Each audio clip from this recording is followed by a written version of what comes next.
Bienvenue sur la chaîne Vapocool pour la présentation du dernier atomiseur reconstructible d'Ilif, le Lemo 2.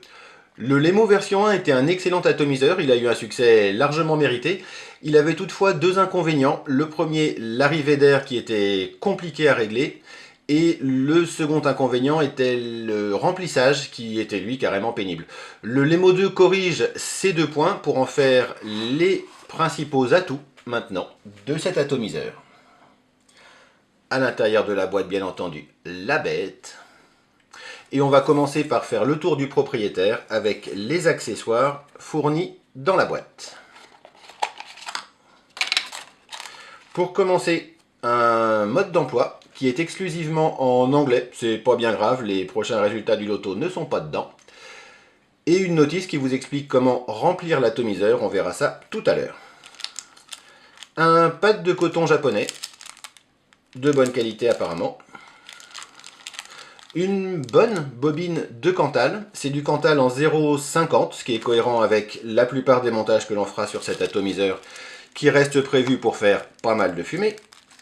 Et les accessoires habituels, un tournevis, des joints de rechange et des vis de rechange ici, pour le plateau si vous perdiez celles qui sont montées d'origine. Et évidemment, l'atomiseur.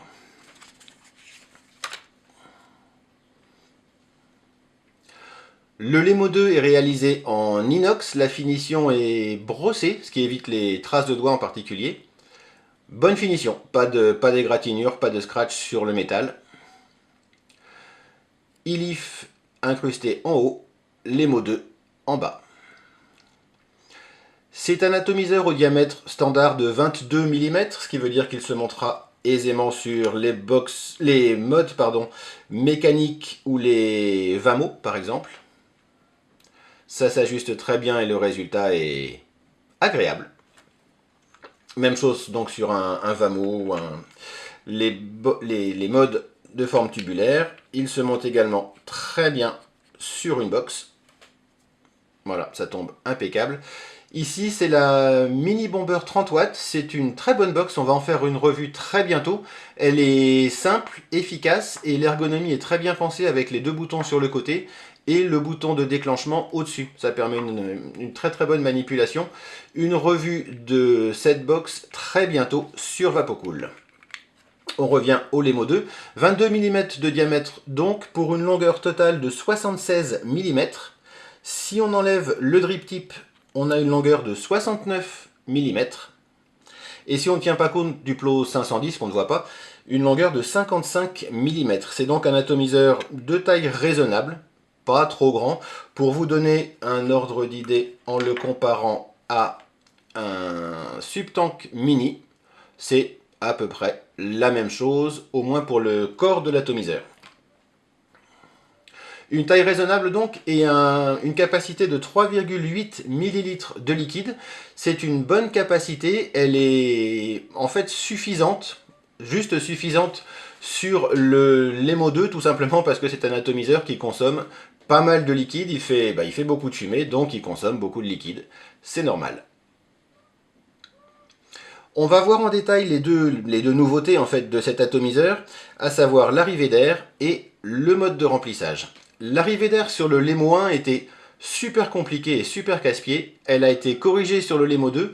On a maintenant une entrée d'air de chaque côté de l'atomiseur. Et le réglage se fait très simplement en tournant la bague en bas de l'atomiseur. On a une butée en bout de course pour la position fermée et une autre butée en bout de course pour la position ouverte. C'est donc un réglage relativement précis et c'est plus agréable que les bagues qui tournent indéfiniment. Là on sait très exactement, quand on arrive en butée, l'ouverture est au maximum. Le flux d'air est relativement aérien, c'est à peu près le même flux d'air en position grande ouverte qu'un Subtank en position grande ouverte. Il y a des atomiseurs encore plus aériens, comme l'Aspire Atlantis par exemple. Le Lemo 2 en position grande ouverte a à peu près le même flux d'air qu'un Atlantis en position intermédiaire. C'est donc un atomiseur qui est parfait si vous appréciez de vaper en inhalation directe, c'est-à-dire en prenant la vapeur directement dans les poumons. Si vous préférez tirer des taffes, comme on le fait avec une cigarette, il va falloir fermer l'arrivée d'air presque complètement pour laisser un tout petit millimètre d'arrivée d'air, et là on aura un flux d'air suffisamment restreint pour permettre de prendre des taffes de manière assez agréable. Cela étant, le réglage est vraiment très fin. Dès qu'on ouvre un petit peu trop, il y a trop d'air qui arrive et ça redevient désagréable.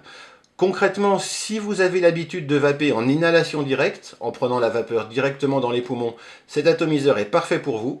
Si vous préférez prendre des taffes, vous aurez plus de mal avec le Lemo 2, il n'est pas vraiment prévu pour. On passe ensuite au mode de remplissage de l'atomiseur. Encore une fois, c'était une vraie purge sur le Lemo version 1. C'est devenu enfantin sur le Lemo version 2. Pour remplir l'atomiseur, c'est très simple. On commence par fermer l'arrivée d'air complètement, ce qui évitera d'avoir des fuites. L'atomiseur se remplit en position horizontale. Si vous le remplissez en position verticale, vous risquez d'avoir des fuites, donc bien en position horizontale. Et on remplit tout bêtement le réservoir par l'orifice prévu pour. Ça marche très bien si vous avez un flacon avec une aiguille par exemple. Si vous avez un flacon avec un embout relativement fin, ça marchera aussi. Par contre, vous risquez d'avoir des soucis si vous avez un embout important.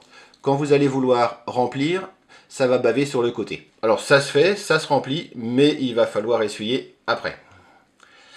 Une fois que le réservoir est rempli aux 3/4, il faut laisser un petit matelas d'air pour que le liquide puisse ensuite bien descendre par dépression. On prend le bout de l'atomiseur et on ferme la bague de remplissage. À ce niveau-là, c'est complètement étanche. Il suffit ensuite après tout simplement de rouvrir le flux d'air et vous pouvez vaper. On va regarder les éléments de cet atomiseur en détail. On va commencer par le drip tip. C'est un drip tip très ouvert. On a 9 mm à ce niveau-là et à peu près 6 mm ici. Donc vraiment un drip tip qui est prévu pour un gros tirage d'air, ce qui va être l'usage de cet atomiseur.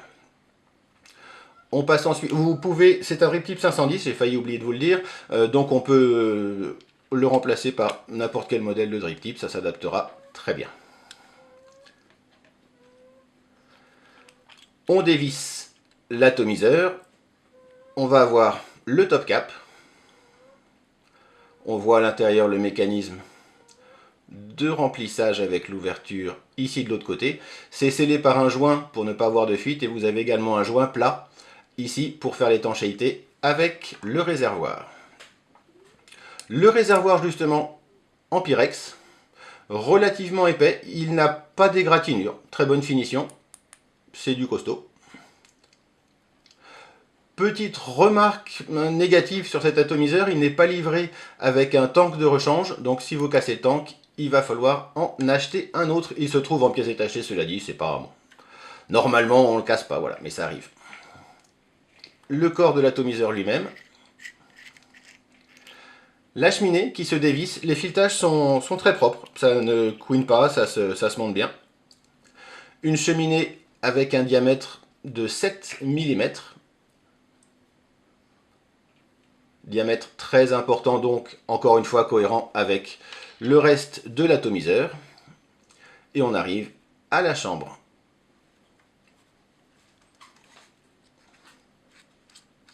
Bon filetage également à ce niveau-là. Ça vient bien et ça couine pas, ou très peu. Oups. Voilà, rien de particulier sur cette pièce en inox. Et on arrive à la chambre elle-même. C'est une chambre, un plateau de montage relativement classique. Pour fixer votre résistance, vous pouvez soit utiliser les deux petits trous qui sont prévus en bas de chaque plot en vissant la vis ensuite. C'est ce qui est prévu ici avec le coil d'origine. C'est la résistance d'origine, livrée avec l'atomiseur. Vous pouvez également, si ça vous paraît plus simple, visser directement les pattes de la résistance mettre les pattes de la résistance autour de la vis et visser, ça fera le contact exactement de la même manière, selon ce qui vous paraîtra le plus simple. La partie isolante du plot positif est en pic, donc excellente restitution des saveurs et très bonne résistance à la chaleur en particulier. Vous avez à ce niveau-ci donc l'arrivée de liquide, des goulottes qui sont relativement importantes pour permettre une bonne arrivée de liquide, y compris avec des liquides visqueux, principalement les liquides avec une bonne base de glycérine. Et l'arrivée d'air en dessous du coil, très grosse arrivée d'air, qui permet un débit d'air important. La base donc de l'atomiseur se dévisse également. Il y a une seconde partie que l'on peut enlever. Là, elle est montée un petit peu dure. Ça n'a pas grand intérêt. Vous pouvez démonter la partie inférieure simplement pour le nettoyage, mais ça n'a pas grand intérêt en fait. Une petite remarque sur l'atomiseur tel qu'il est livré. Il est livré au départ avec un coton dans la résistance, qui peut laisser à penser qu'il suffit en fait de mettre du liquide et on est parti pour vaper. Ce serait une grosse erreur. Voilà le coton d'origine, je l'ai gardé.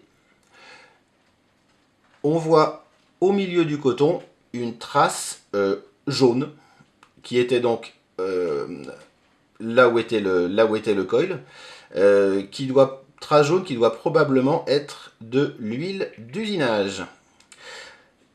Le fait de mettre le coton directement sur le coil quand l'atomiseur est livré, à mon sens c'est une erreur. Il est indispensable avec cet atomiseur de le laver copieusement avant de vous en servir. Il arrive avec pas mal d'huile d'usinage, un petit peu partout, à l'intérieur, à l'extérieur. Si vous le vapez directement sans l'avoir bien nettoyé et rincé, vous allez avoir d'une part un goût ignoble, et ensuite, moi personnellement, je ne tiens pas particulièrement à vaper de l'huile d'usinage. Donc commencez par démonter l'ensemble du coil, de l'atomiseur, pardon. Rincez-le, lavez-le, re-rincez-le bien comme il faut avec de l'eau chaude. Une fois qu'il est bien propre, remontez-le et utilisez-le. Mais vraiment, très important, bien nettoyer cet atomiseur avant de vous en servir.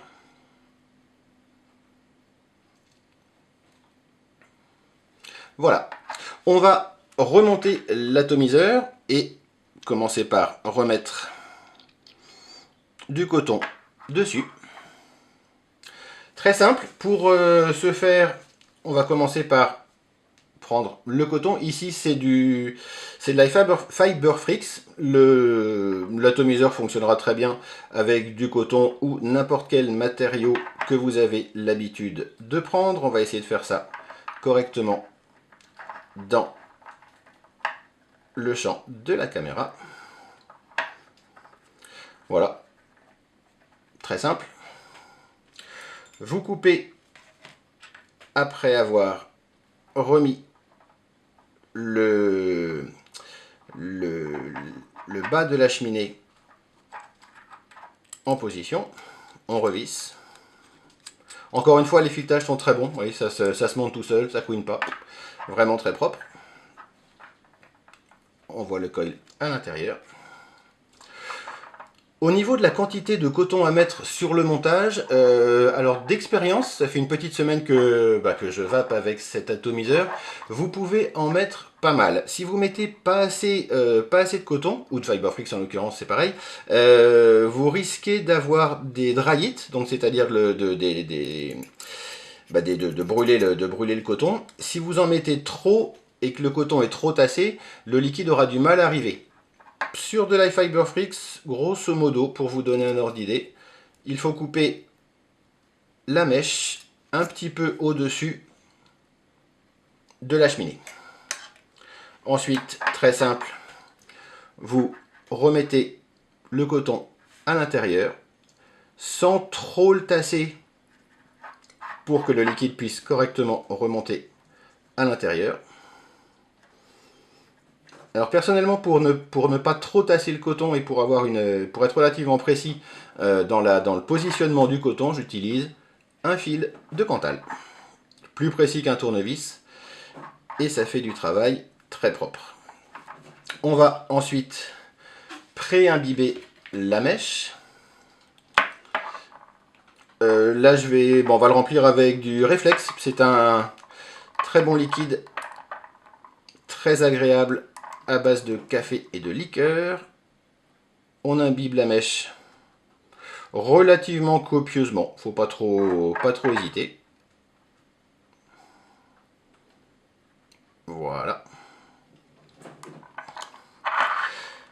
Pour que le liquide arrive plus facilement par les entrées qui sont à l'extérieur de la chambre, ce qui marche pas mal en fait, c'est de reprendre donc un bout de cantal ou un outil relativement fin et de déplacer un petit peu le coton comme ceci. Voilà, on va bien le voir à la caméra, de manière à ce qu'à l'intérieur de la chambre, le coton n'obstrue pas trop l'arrivée de liquide. Voilà, on l'a ici. On a donc une espèce de petite cheminée d'arrivée de liquide qui va permettre au liquide de passer donc par le trou à l'extérieur, de remonter librement à l'intérieur de la chambre pour vraiment imbiber tout le coton. Ça va faire une différence si vous vapez à des puissances importantes. À partir de 30 watts, ça devient vraiment utile. Et également, si vous utilisez des liquides visqueux, donc avec beaucoup de glycérine, le liquide viendra beaucoup plus facilement imbiber le coton. On va en mettre un petit peu. Voilà. Que si vous laissez donc le coton directement posé à la base de la chambre d'atomisation. C'est un atomiseur qui est prévu pour des puissances à partir de 20 ohms. Là, c'est la résistance d'origine, donc une résistance en 0,5 ohms. Vous avez une vape qui commence à être agréable à partir de 20 watts. En dessous de 20 watts, c'est pas suffisant. Vraiment, c'est un atomiseur qui est prévu pour être utilisé à au moins 20 watts. À 20 watts, on a une production de fumée acceptable et un goût qui commence à venir. À 25-30 watts, la vape est à mon sens agréable. Au-delà, ça fait une vapeur relativement chaude, après ça c'est une question de goût évidemment, mais je dirais que à mon sens, la plage d'utilisation idéale de cet atomiseur est de 20 à 30 watts. En dessous, orientez-vous plutôt vers des subtanks par exemple, qui vous donneront pas mal de fumée et une très bonne saveur à des puissances de 15-20 watts et au-delà. Le Lemo 2, parfait entre 20 et 30 watts, très bon jusqu'à 50 watts, mais en dessous de 20 watts, c'est un petit peu juste. Donc on remonte l'atomiseur de manière classique, la cheminée, on place le tank, on remet le top cap, on va le remplir. On va en profiter peut-être pour vous montrer l'intérieur du top cap. Ouvrir. Ah, on va le faire hors caméra, ce sera plus simple. C'est fait. On va pouvoir remonter l'atomiseur.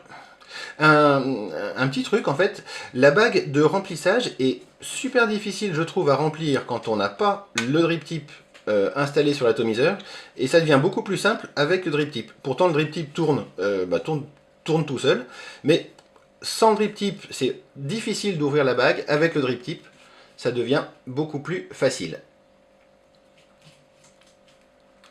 Ouvert, fermé, c'est mieux si je tourne dans le bon sens. Voilà, position fermée, position ouverte.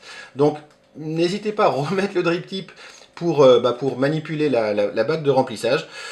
Ça fonctionne beaucoup mieux et j'ai pas la moindre explication à ça. On va donc remplir le réservoir avec du réflexe. Voilà, là on a une pipette qui rentre à peine qui se pose simplement au bord de l'entrée du liquide et ça fonctionne très bien.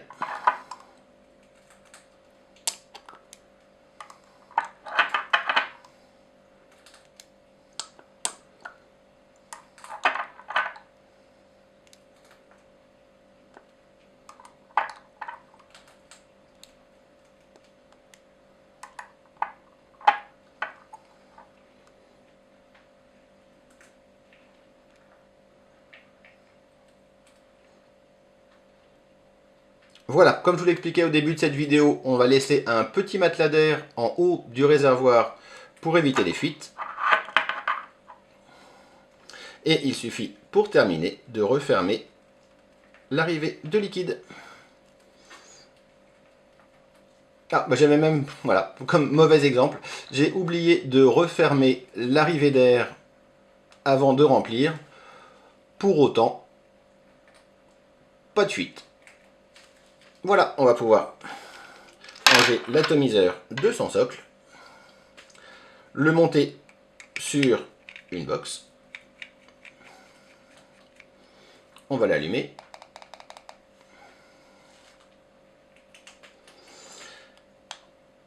On va passer la puissance à 25 watts. C'est pour ce que j'en ai essayé, c'est un petit peu le point, la puissance idéale sur cet atomiseur.